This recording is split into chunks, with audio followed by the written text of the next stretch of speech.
భూపతి అంజయ్య. మా ఇల్లు నేను ఇక్కడ ఉంటలేను,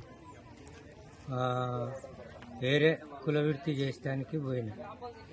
అయితే మా ఇంట్లో కిరాయికి మహేష్ అన్న అబ్బాయి, దుర్గా అనే అమ్మాయి ఉండేది. వాళ్ళ అమ్మ లక్ష్మి ఆమె పేరు, వాళ్ళ నాయన దుర్గోళ్ళ నాయన పేరు రామయ్య. వాళ్ళు ఉండేది.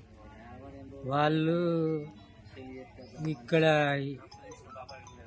ఈ కాలనీ పెద్ద మనిషి దండం వెంకన్న ఇట్లా మీ ఇంట్లో వాళ్ళని చంపి పెట్టిర్రు, నువ్వు రావాలని నాకు ఫోన్ చేసిండు.